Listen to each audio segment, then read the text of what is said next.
Afternoon and welcome to this public meeting of the Island Council for this, the 19th day of September 2024. I would like everyone to please stand for the Saba anthem.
Thank you. You may be seated.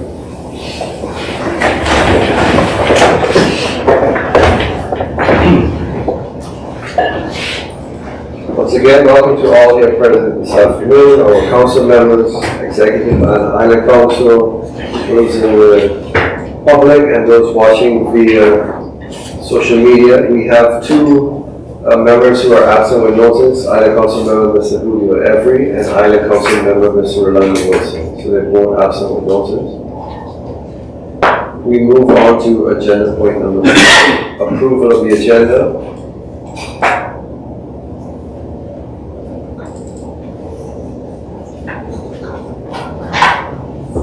Okay, can we approve the agenda as presented? Yes.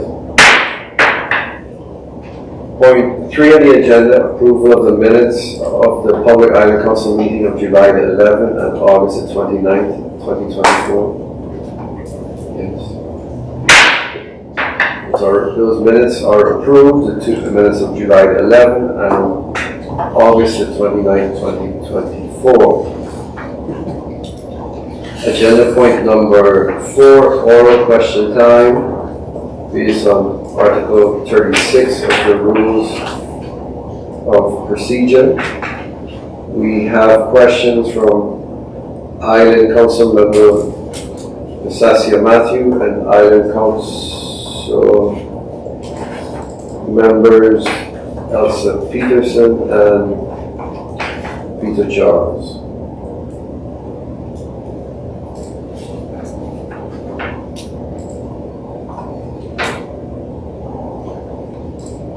Just so one more, because in regards to the 4-year road escort that was on the agenda, also the questions about that, considering presentations also given in the Central Committee.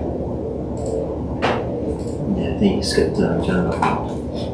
No, it's under the oral questions. That's under the oral question. So the registrar put that there.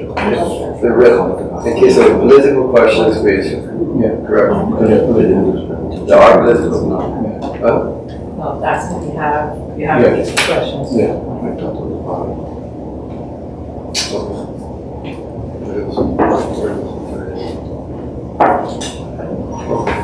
All right, so then we'll come back to the other questions. So the political questions based on the presentation of the 4-year road below the S curve. So, you. So we begin with Island Council Lady Ms. Elson. Good afternoon, everyone. So just a follow-up question to the presentation. So I save this question for now. During the Central Committee meeting on Tuesday, Commissioner Zegas mentioned that the preferred option would be to invest in the bypass road nearby the Black Rocks Harbor. Because of course, invest in a significant amount of money in the S-curve would kind of, for lack of better terms, be a waste of this resource, and that the attention should be focused on the bypass road. So just a clarification question here for me was, is the bypass road already something that's included in the Black Rocks Harbor project? Or will this be completely a separate project from this? And in addition to this, will the allocation of the $40 million that was just given, will any of these resources be put towards providing access to the Fort Bay and also the Black Rocks Harbor? So if you can just clarify that for me, please. And that was the only question I had regarding the S-curve in Fort Bay. Thank you, Island Council Lady Peterson. Island Council Member Mr. Charles. Thank you, Mr. Chairman. My question also is in regards to the, funding that's allocated or request funding for that area, but will be S-curve, because it's a comparison to thief joy, but nonetheless, what we saw is that in Station there's a significant amount of money that was allocated towards the prevention of erosion along the, the Fort area. I think in the neighborhood of $25 million. And if I look at the presentation, the amounts are nowhere near similar in comparison to what is being spent for the stabilization of that area in our sister island. Not to say that it shouldn't be done. I think it's very important to run that island, but we also have a struggle here in that area, and cost is always a consideration. But I'm just wondering if we intend to use that as an example of why it's important to stabilize that area and to do something so that there remains a safe passage for persons traversing that area. And because the amounts mentioned, higher amounts and lower amounts. And I'm just wondering if a case was to be presented, if we would take all solutions into account when requesting a budget to address that area. Thank you, Mr. Charles. Okay, so those are the questions based on the presentation given this past Tuesday on the Fort Bay Road below the S. What are the questions? I'll now afford the opportunity to Commissioner Mr. Bruce Zegas to answer those questions. Thank you, Mr. Chairman. Also, thanks for the questions. With the money that has been allocated now, the $40 million that was announced, I believe, on Tuesday, that's not necessarily money that will go towards the road, although there is a part of the overall budget that was, earmarked for the connection between the area from the gas station to the harbor, where the new harbor will be built. So that was already part of that project plan, and that has to be done, regardless. With regards to the bypass road, the section that leads then from where the new harbor will be built to the area where the new solar park is also supposed to be built, that comes from a different fund. So that's not part of the harbor funding. That is money that had been made available some years back to make a start onto the bypass road. The section that's from the bypass, from the solar park to where we're connecting Jasquarta, that's still being engineered. So we so far still don't know how much that would cost, but that for sure will cost more than the first section because it's far more complex. As for making a comparison between what happened in Statia versus the road that we have leading to the Fort Bay, I think it's, like you said, it's easy to make a comparison, but it's also very different. the slopes are much higher here on Saba. It's, you're dealing with very big rocks. That wasn't necessarily the case on Statia. So I think the solution on Statia, as it was presented yesterday, isn't necessarily the ideal solution for what is needed for that road. And the attention is only on that area below the S, whereas I believe attention is needed for the entirety of that road in many different areas. With saying that, when we have, especially like these climate change type meetings and safety meetings, at least, discussions that I'm involved with, I always bring up the Fort Bay Road as the example that, something that needs to happen. And now that we have studies, those figures can, be substantiated, and now we have numbers.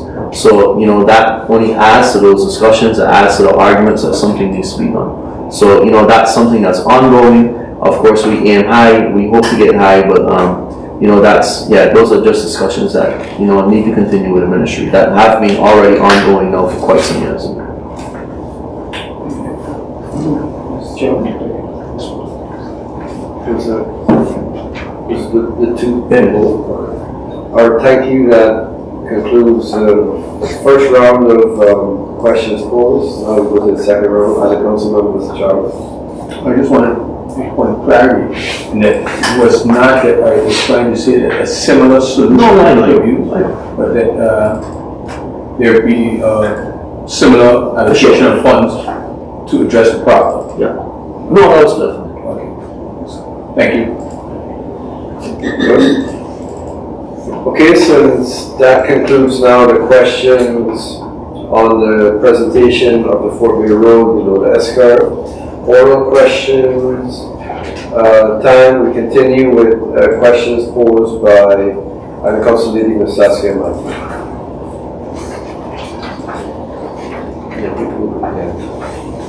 So, the Council Lady Saskia Matthew will read off all her questions, and then the Executive Council will respond accordingly.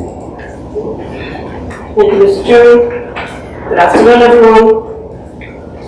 So I have a couple of follow-up questions from our previous meeting and some recent developments in the media. Has there been any correspondence with OCWA since State Secretary Paul made the statement about the Sacred Heart School? And what do you think about the statements from the State Secretary? Has there been any communication between the Executive Council and the Diocese representative when he was on the island last week? I understand that OCWA representatives will be on the island at the end of this month. Do you know the nature of their visit? Since a new project manager has been hired at the Sacred Heart Schools for the buildings, is there a plan to address the structural repairs to the new Sacred Heart School building, and what is the time frame for this? Why I'm asking this question again, for clarity, the Commissioner mentioned that this building was leaking because of the AC units, but I wanted to add that the building also leaks from the windows and the water from the toilets. Is there anybody on the island checking the scales in supermarkets and the airport and at the gas station? And when was the last time that this has been done? How much is generated monthly from household and business garbage collection, and how is the income utilized? And that's not so much a political question on the expert presentation, but more, will there be more surveys done on different parts of the island on the roads? And just for my curiosity, why hasn't this been a higher priority in the past? And recently there was some unrest in the community regarding repairs and upgrades at the park. How is this situation resolved, and what is the actual plan communicated? Article 2 in the Government Information Public Access West states that an administrative body, Executive Council, shall exercise transparency in the performance of its duties and shall provide information to this end. Article 8 states that the administrative body shall provide information about policy, including preparation and implementation. Do you agree that this is something that the Executive Council needs to work on? What are your thoughts on how the Executive Council can execute its legal obligations better? And, as you know, I asked these questions last year, and I'm actually ready to see more done in this regard. We are all here to serve the people. We make decisions for the people, and so if the community isn't part of the planning, then what exactly is the motivation when making decisions? Thank you. Thank you, Island Council Lady Ms. Saskia Matthew. We begin with the answering of your questions by Commissioner Everton Heidegger, and then Commissioner Zingers, and then myself. That will conclude the first round, and then the second round we can follow up, and then if other council members have questions based on the answers, then that will. So Commissioner Heidegger. Thank you, Mr. Chairman. Mr. Chairman, I'd like to just give a general update on OLS efforts at the Sacred Heart School before I go on to answer questions from other council member Machu. By the way, thank you for asking the questions about education and Saba and making sure that we communicate on this topic as the public entity of Saba. But before I address your questions and concerns about the Sacred Heart School, I would like to provide a bit more information on steps currently being taken to improve the situation at the Sacred Heart School. Currently, we are working together with the education quartermaster we provided to the Sacred Heart School from the OLS in setting up a strategy about the vision and governance of the schools. This quartermaster you met yesterday afternoon in a one-hour session. This is a professional with an extensive background in governance of schools, boards of schools, and on quality of education. Several meetings were planned this week and the coming week to discuss with Post-Seway RCN and Post-Seway NL on what their steps forward are to improve the situation at the Sacred Heart School. From their end, as they and the school board have the lead in this from a legal perspective. From our end, we are also highly involved in setting up the strategy to make the improvements to the school. The statement from the State Secretary is very clear, yes, and states the ongoing problems at the Sacred Heart School. By adding the school under the direct supervision of OSAWay will hopefully lead to a clear direction and a clear plan of action to improve the governance of the school. We are, of course, very worried about the current state of the school.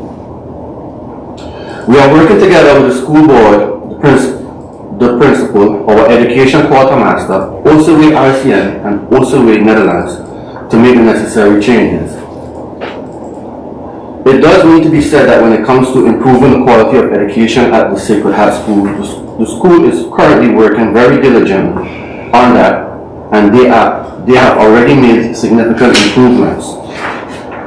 The statement of the State Secretary is in regards to the latest report about the governance of the school and is in that sense not something we didn't know about before the news article came out. In the past weeks, a lot of efforts were made to come up with a plan on action based on the vision on education and Saba and the following suitable and lawful governance structure. With that being said, I would now like to answer the questions that you posed. Is there any point to read the question or just answer or just answer? So in regards to the question with has there been any correspondence with OSAWay since the State Secretary made a statement about the Sacred Heart School? There has not been official correspondence with the State Secretary since the statement regarding the status of Sacred Heart School. The Sacred Heart School Board did give a reaction to a letter they received in August from the State Secretary. However, we don't have a copy of that letter because the school board is not obligated to share with us. The statement from the State Secretary is indeed alarming, and an action plan needs to be in place on the short term to improve the situation. In regards to the question with the communication between the Executive Council and the Diocese representative who was on the island last week, there was a meeting held, yes, which OLS, the Sacred Heart School Board, the Sacred Heart School Director, and the diocese were present. Various topics were discussed, such as the school's governance structure and ways to strengthen it so that this will not happen again, or this situation will not occur again in the future. In regard to OCWA representative later this month, yes, I did receive an email about 2 days ago. There will be an OCWA representative visiting the island at the end of September, but they have a different agenda, which is not related to quality of education in the schools or the government. They are from the Board of Assessment and Examinations. And in response to your last question regarding the school building, this was the newly built building. The last repairs to the new Sacred Heart School building are currently being addressed. After an assessment, it has been confirmed that the leakage is primarily due to a leaking toilet upstairs and 2 windows upstairs, which I happened to witness myself almost 2 weeks ago. Tomorrow will be 2 weeks. The contractor is working on solving these issues, along with other minor repairs required for the new building. The estimated time frame for completing these repairs is 2 weeks. If this deadline is not met, another contractor will be selected to ensure the necessary repairs are carried out without further delay, and that it doesn't interfere with continuation of education is not further disturbed. Yes, the new project managers are also looking at the newest building at the Sacred Heart School and how to further improve some structural issues. However, this will be done over the course of this year. Okay, thank you, Commissioner Hager. Commissioner Zegers, your questions are your portfolio. Yeah, thank you, Mr. Chairman. With regards to the checking of the scales, it's unfortunate that the scales haven't been checked now for some time. I believe the last time was in 2022. There is an agency that supports the island from the Netherlands. I believe it's called RDI. They will be visiting in November to not only check the scales, but then also to do a refresher for the team that had been doing the checking, had been trained before. And internally, we are working on a solution to ensure that, this can become more of a sustainable practice and not something that, we do it once and then there's a long period of time where it doesn't happen again. So we are looking for a solution to ensure continuity, that, once and for all it's finally solved and, we are able to check the scales on a more timely basis. So that has our full attention. As for the garbage collection, monthly it's about 12,625.81. That's the average over the course of the month so far for the year that's collected. That's just over 151,000 per year.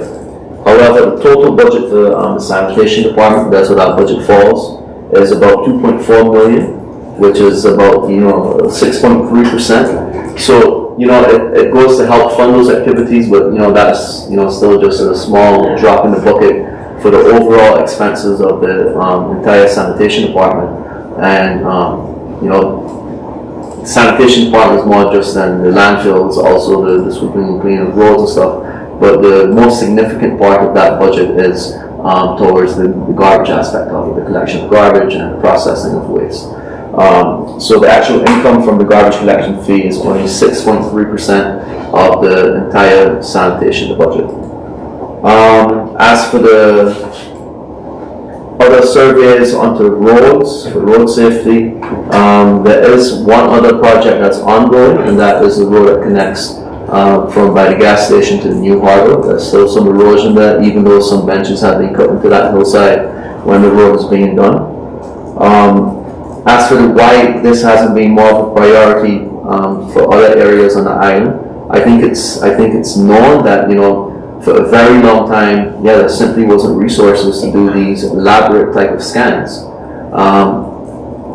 These scans are very costly, and it's all about where do you take funding from to make these things a reality. The Fort Bay one, there was an additional funding that was made available from with free allowance, and we were able to pay for that scan and come up with that study. And of course, from the horror project, we were able to finance the study in that area. But as resources become available, I do think it's wise that we continue to scan other areas. Over the years, even though money and resources have been limited, there always were efforts by Public Works to heighten walls, to strengthen areas where deemed necessary. But I agree, road safety should always be a priority, and areas that we can make improvements, we always work towards doing so. And I believe that answers the questions in my portfolio.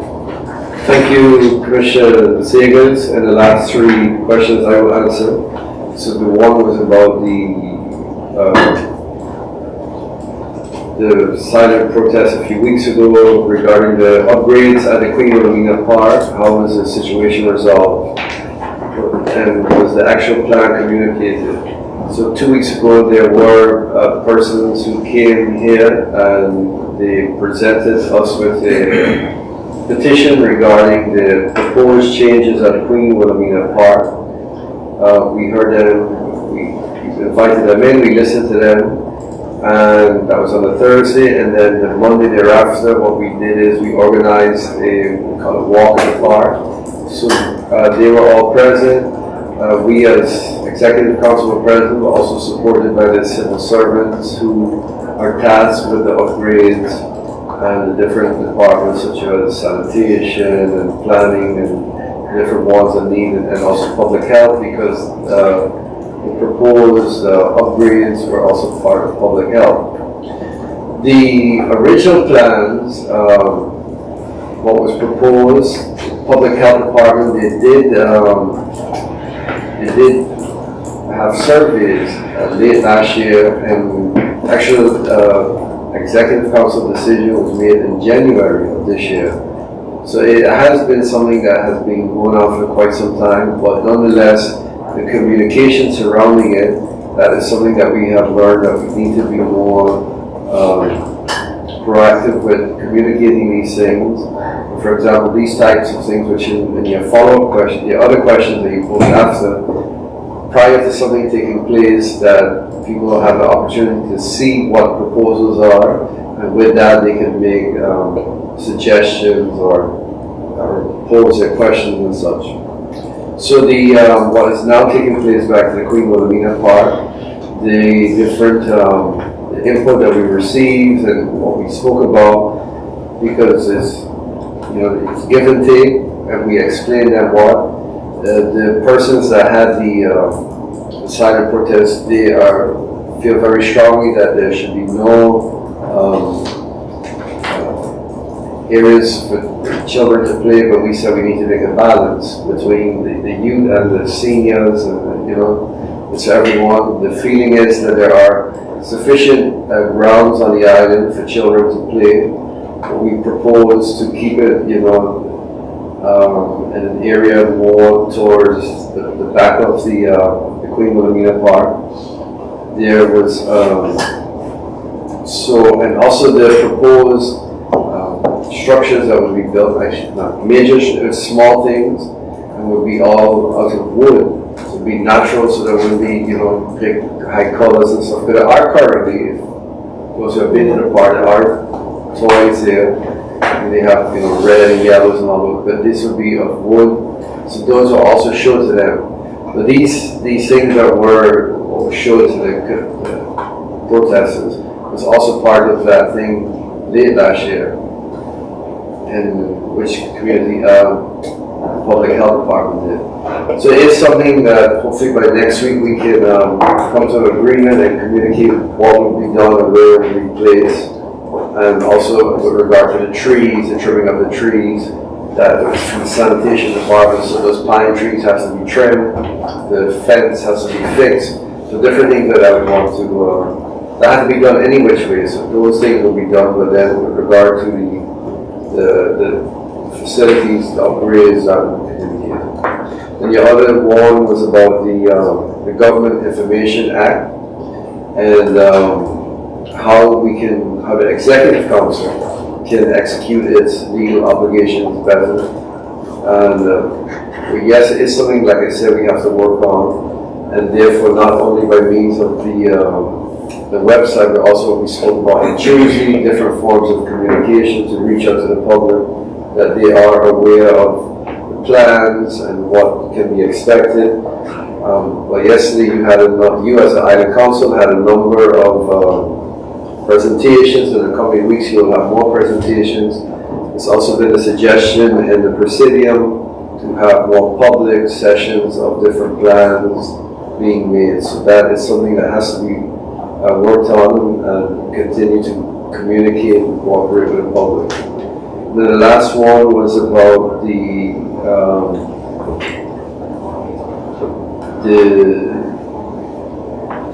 motivation for making decisions. So yeah, it's all ties it together. So yeah, like I said, there are blind spots that we are aware of, and this is something we have to work on to improve. But at the end of the day, we do have our community, at heart. And so I'm the chair of the executive council. The commissioners are the politicians that are appointed by you. You all are elected. So these things are works in progress. But at the end of the day, we are here to serve our community in those roles. And it is in the best interest of all people. So that concludes the first round of the questions posed by Ivan, Council Lady Ms. Saskia Matthew. Do you have follow-up questions based on the answers provided? Yeah. Second round. Yeah, thank you, Mr. Chair.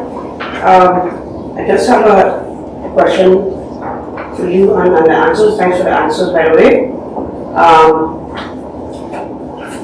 So with the planning for the park, so what you're saying is the persons that were officiating the protest, they saw the plans, they had a conversation. So as a resident of Saba, if I wanted to see the plans, then would I just come to the building and ask, and that would be a possibility, because it doesn't necessarily have to be on the website, but it should be accessible. Yeah. So just things like that. Yeah, no, that's a very good one. So things like that have to be accessible. So when we make public notices that, for example, by the planning bureau, that people could go to see, or make it in some which way accessible. The same way how when we do the year reports or the budget that is available downstairs.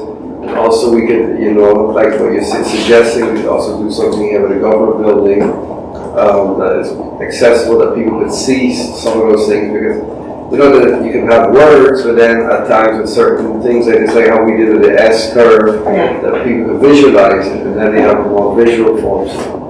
Some people like to read, and others want to see more visuals, so different formats. So this is something that we should work on. And lastly, I just wanted to thank both commissioners for answering the questions, especially Commissioner Helga. I think it was very, very clear, and hopefully people looking in, then they'll be happy to hear about the improvements and all the work that you guys put in. Thank you, Councilman. Thank you. Okay. That concludes the questions posed by Island Council Lady Ms. Saskia Matthew. Island Council Lady Ms. Elsa Peterson also has questions. Thank you, Mr. Chairman. I only have 2 questions today, and my first question is regarding the parking lot area and the range. And I would just like to ask if the Executive Council could please provide an update on the current plans for the parking lot in that area. We know this property will no longer be used for childcare, and there are currently concerns by residents that this area is being used for dumping vehicles. And if you visit the site, you can see that for yourself. And in addition to this, could you please provide us with an update on the status of the parking space development in the bottom, nearby the Stortons, I believe it was? Is it still the plan to purchase, and if yes, utilize its property for parking? And then my second question is regarding banking services on the island.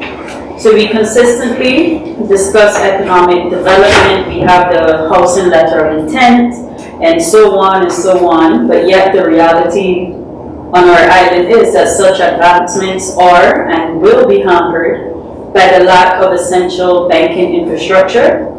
And I think we all know that without reliable access to banking services, residents will continue to face obstacles in this regard, whether it's with managing their finances, businesses will continue to struggle with operating efficiently without these proper banking services in place. Everyday transactions such as access to credit, savings, and of course just broader economic development. So we see and hear people complaining all the time about this, and rightfully so, because it is not merely a matter of convenience, but it is a critical necessity that we should all have access to. So my question is just if the Executive Council could provide any updates regarding efforts to improve or restore fully functioning banking services on the island. I know we've had these discussions a few times and the struggles being faced there, but if there's any information that you could give or any updates at this time, I think people would really appreciate it. And that ends my question. Thank you, Anna, Councilor Lady, Ms. Asapiti. Commissioner Bruce Eagles. Thank you, Mr. Chairman, and thank you for the questions. I'll deal first with the parking and then with the bank. With regards to the piece of land in the range, indeed, as you mentioned, it was not, the original purpose was for childcare. That's no longer the case. However, the intention was never for it to be a parking area. That was done more so out of necessity, seeing the project that's happening here with the hospital, and so many parking spots would have been eliminated because of that project. So out of necessity, the area was clear that it could be used for some type of parking. So the idea was then at the time that the trailers and some of the government vehicles that were being parked by the Sunny Valley Youth Center would be stored into that piece of property into the range. That has happened, allowing for more access to parking, that's more centralized and the bottom. There was a request from the fire department to place a car rack there that they would use for training. In the past, normally that would just be parked there by the parking lot and by the fire department onto the road above it. So that is one of the vehicles that is seen there. It's indeed unsightly, but it's also unsightly when it's parked down onto the main road. The long-term intention for that piece of property is that there are ideas being floated around that it can be used for housing. Housing, not social housing, but housing as in like rent to own or whatever type of construction that people would be able to buy, like lower income type houses.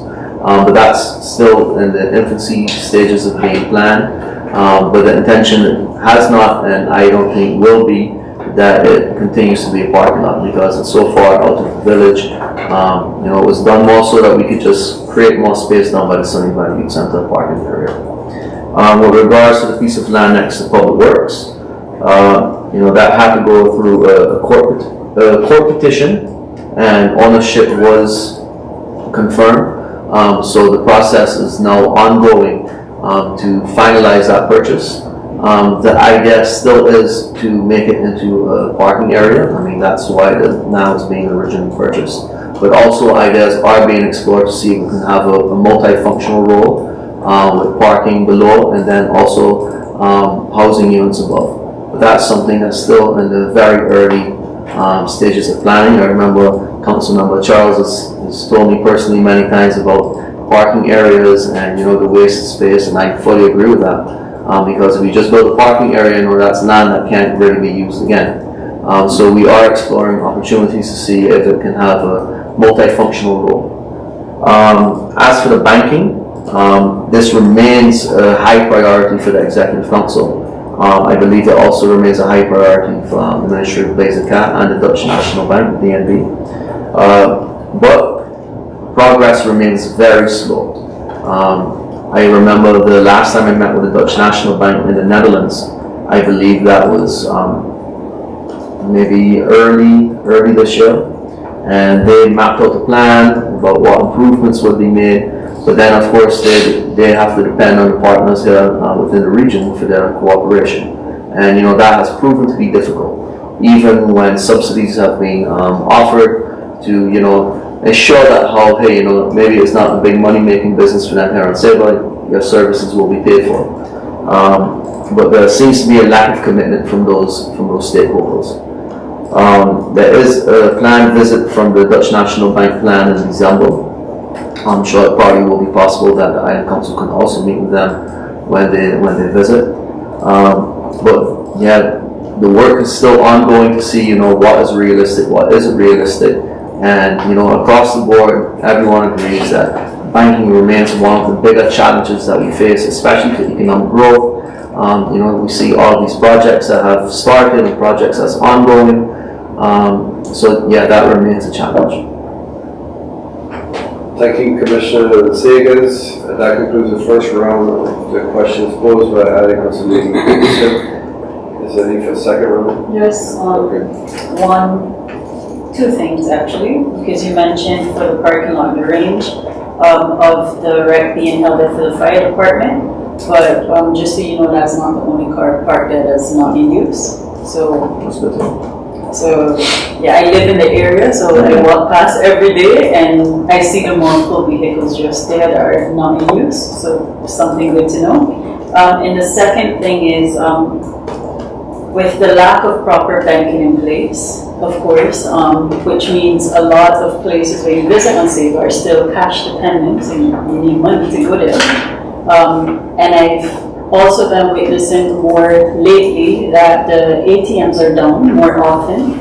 Is there any conversations happening with MCB in regards to ensuring that the ATM is functional most of the time? Yeah, and that's always a difficult conversation because they say they send people and they don't have a technician on island. Sometimes it's that the machine runs out of money, and other times it's that it's just a technical issue, and then it's a matter of them just going in the back office and solving the problem. I also think there's a responsibility of the local businesses to also make an effort to get card machines. I can just change my hat real quick as a new business owner. We were able to get a card machine within a month. I believe often it's very easy to say that hey, we can't get a card machine, hey, we can't get a card machine. But then you also have the other side of the story is that, well, we don't want to have to pay the tax to have a card machine. Because for every transaction, there's a fee that is charged. And, the smaller the transaction is, yet the bigger the impact that fee is. So there's two sides to that story. And I do believe that, there has to be some ownership of that, when businesses say, we can't get a card machine, that's because, well, they haven't taken those steps to actually get a card machine. The excuses about the ATM not working, the amount of money that's paid to MCB to have a functional ATM machine, it's a crying shame. More efforts need to be made to ensure that there is cash, that the machines are working. I believe the one at RBC is a bit more stable now. But yeah, the one at MCB remains a challenge.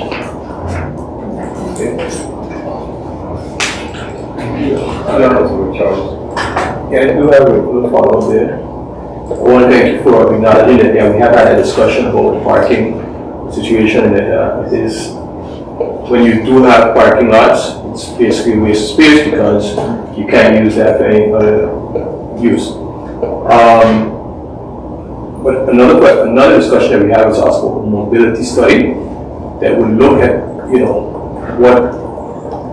what are going to be the needs of the island in terms of transportation and the impact of how much cars we have on the island right now versus how many cars we can actually carry on the island. And because what we've seen already, I remember I was talking to somebody the other day. I remember back in probably in 2000, 2009, when there were a lot of medical students on the island and everybody had a car before we implemented the bus system. They used to have cars parked from above the medical school coming down all the way to the bottom a long time. That was eliminated for a period of time, but now we come back to the same problem, where if you're driving through the bottom, you're driving through the side, it's almost very difficult to get around any corner. And I can only imagine that if we don't do something about it, year, 2 years, 3 years, whatever, it's going to be even worse. The other day, a couple times going through Riverside, and there's even traffic jams, Luckily, not to the extent that we see on other islands, but nonetheless, you can feel that there's some friction and some lack of ease of movement. And it's something we need to address again. And I have suggested in the past that a mobility study is one way of addressing that. At least beginning to look at the problem and looking at possible solutions. So I'm curious if whether or not we can maybe get a commitment that the Executive Council is willing to have this study done, and in what time frame maybe they're willing to make a commitment to have it done, so that we can start addressing the problem, and making people aware that something needs to be done. I hear people, of course, I hear people saying something needs to be done with traffic, but I often tell them that means it's going to impact you. It means that you can't have two cars. It may mean you might have to walk a little further. But nonetheless, we have to tell people that something needs to be done, and we all have a responsibility to address it as people of this community. My next question was in regards to the office statement, more or less in line with what the council lady was saying with cash versus card payments, because I also see that where a lot of times it's very difficult to make a payment. For instance, if you don't have cash or you don't have your card. So some businesses take cash, only cash. Some businesses, if you don't have a card machine or something like that, it's not, like in the Netherlands, you don't even have to worry with cash anymore. Just almost everywhere you can make payments. But you spoke on Middleborough, and I remember a few years ago when we met with the MCB Bank in Curacao, they had said that RBC was the only bank, and their Saba branch was the only one that had not been included in this instant payment system. And this instant payment system makes it easier to make banking transactions within banks or to banking partners in the Dutch Caribbean. So if I have an RBC account and you have an MCB account, we can easily transfer money, and I think almost instantly. Right now, if I transfer wire transfer. Yeah, it has to be a wire transfer, so that delays payment, and then people are reluctant to take it. So at that time, I thought the central bank was supposed to put some pressure on RBC to implement that system on Saba. And I think that was almost 2 years ago, and I have not heard any developments since then. And I don't think it's a complete solution, but it would be a better solution. At least people, for instance, if I'm in a business and I say, well, I'm going to send you money via the wire transfer, I could, take a screenshot and show you very quickly that, in fact, that payment had been made. So I'm curious if that is a solution that's on the table, as while also encouraging businesses to also look at having more card machines in their businesses, because I do think it's a problem. We live in 24th century. Yeah, we do say it's we only have 2 ATMs, and I often see people, when it's one of the ATMs at the door, everybody's a little upset because that means you have to drive to the other side, or you have to drive to the bottom. But at the same time, we all have a card in our pocket. In fact, in many places you don't have to have a card, you can just do it on your phone. I see even students here and others who visit the island paying with their phone, and we're nowhere near using that type of technology on this island. So I do hope that is something that we're also, the instant payment, but also encouraging businesses to have card machines in their businesses, so that we can minimize the need for so much, for cash, or the demand for cash on the island. So I hope that we look forward to any responses to those statements. Commissioner Brusaga. Yeah, I fully agree with everything you said. It's been at least about 2 years that discussion was started about the instant payment. Indeed, RBC Saba was the only bank, at least in our area, that wasn't included into that project that allowed for the ease of transfers between one bank to the next. If you want to do a transfer between RBC Saba to even RBC St. Martin, it's seen as a wire transfer, and it takes several days, and it comes with a pretty high fee. RBC Saba had given commitment. Well, it's not RBC Saba, of course, is the back office, but the back office even sees RBC Saba as a different bank. But the back office had made a commitment to say that how they were working on it, and it's just like the commitments that other banks, continuously make with us, with the Dutch National Bank, with the Ministry of Finance. They say they want to do something, and even when pressure is being applied, we've even had a state secretary, when visiting, has even tried to make appointments to meet with them just to really push the point that this is quite serious, and it has the support of the Dutch government in order to make these steps. Commitments are made, but they never follow through with them, and that's still the case with RBC. I remember once we had a video call with them, and the feeling was almost like, hey, I'm doing you a service, you better be happy with it, and if you're not happy with it, just tell me so, and I can also just close the doors there and say that. So I mean, it's a very ticklish situation to have to work around, but yeah, it's a tremendous challenge. It definitely complicates doing business here, and it for sure contributes towards the high cost of doing business. Thank you, Commissioner. And just in regards to the mobility study. Yeah, I think that's a great idea.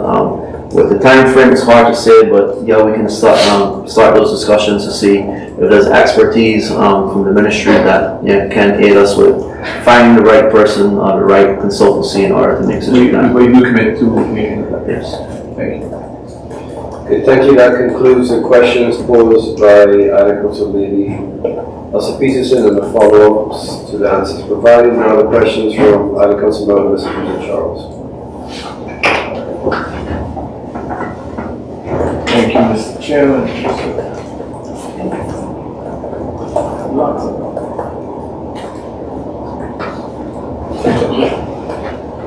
All right, thank you.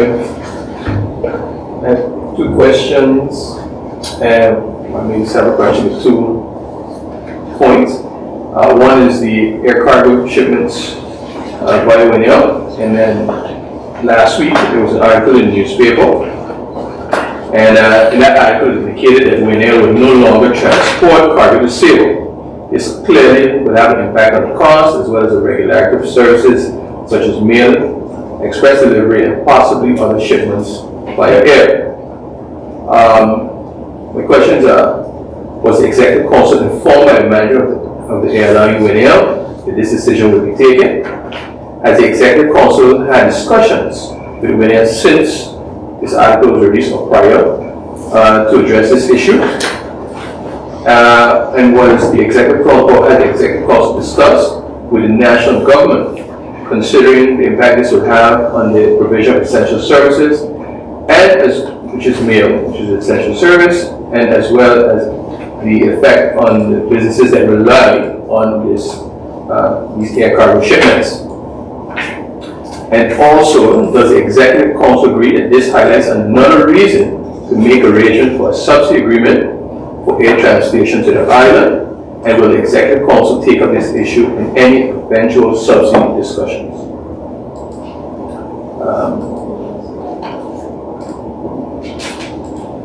Next point I have is in regards to soil disposal.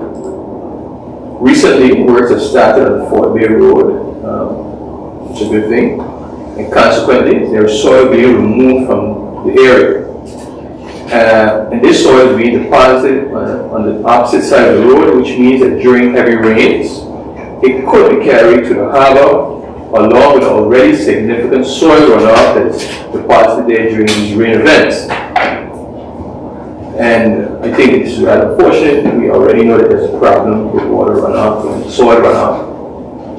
And my question is, did the Executive Council discuss with the contractor if this was the best possible way to dispose of the soil taken from that area? Dumping of construction waste, such as soil and cement in irregular and possibly illegal areas, is a growing problem. I've seen a couple posts on social media about it. And does the Executive Council have a plan to address this? Even in the West Bay area, what's the name of the trail? The Middle Island Trail had to be closed off because of dumping in that area, which is on private property. But also, it came and it could have had an impact, because I remember speaking to one of the trail rangers and saying that some people were on the trail when soil was dumped there and were possibly at risk.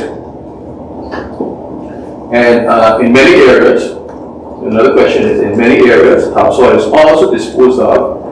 I remember recently I was watching someone play some soil, and it was like rich black soil, and it was just, I asked them where they were going with it, and they said they were going to dump it there by the green dump there in the Hell's Gate Guts. And I was like, that's such a waste of soil. And in other areas, actually, that amount of soil, the first 6 inches, is actually protected, and it has to be taken to another area when you're doing construction work. And it could, so this is possible, it could be possibly used for agricultural purposes.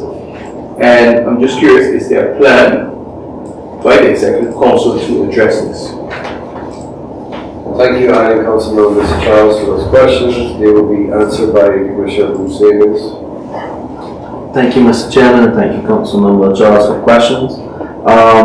With regards to the winner issue, yeah, we were equally surprised to learn about the developments. I actually heard about it from a business owner and not necessarily from Winner. In consultations with the new manager, CEO, whatever he is, of Winner, he indicated that something went wrong with communications, and unintentionally, Saba had not been informed about the change. So even the business owners that made use of the service on almost on a daily basis weren't aware. Apparently even the local agent here wasn't aware of the change. So just something that happened, the change was made in the system, and imagine that even the local agent that has to deal with Winner every day wasn't aware of what was going on. You know, of course, this sends off so many alarms across the board.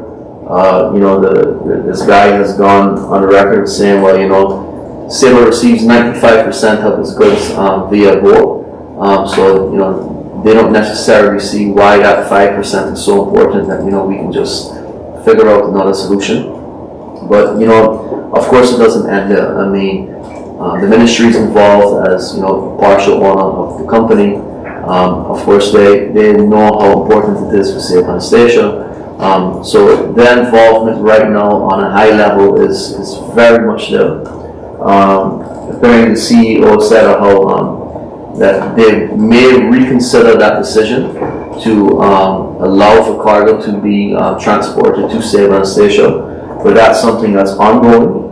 And as soon as I get updates, I can of course relay this to the council.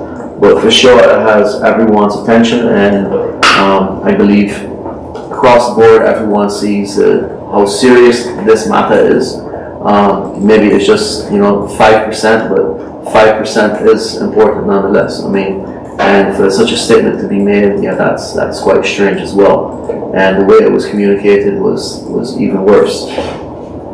As for the discussions about the PSO, that's the same thing like with the banking. In this case, it's a money issue, and I think it's small money if you look at the grander scheme of things and how other resources are being allocated. Because there was a study to see what was needed to ensure how there was proper and affordable connectivity for Saba and Stacia, and I believe the range was anywhere between 4 and 7 million per year. And I believe in the middle area was 4 flights a day. With a round-trip ticket price of $150. Don't quote me on the exact numbers, but I do believe it was in that range. But then, yeah, it becomes a political discussion in The Hague. And I believe the planning is now that it is scheduled to be dealt with in the second chamber in 2025. So again, I would also urge the council to make use of your connections in the second chamber to also continue to push this agenda point, because it does have huge consequences for us, as can be seen with just something as you would think it's something as small as cargo, because for sure it's not like a Winner flight that's coming in every day with cargo, but just stopping it, we see how it disrupts the day-to-day business, and also the impact that has on the everyday citizen who's maybe having stuff come in via ICS or CES. So the impact is big, and for sure PSO would definitely regulate that in a more structured way.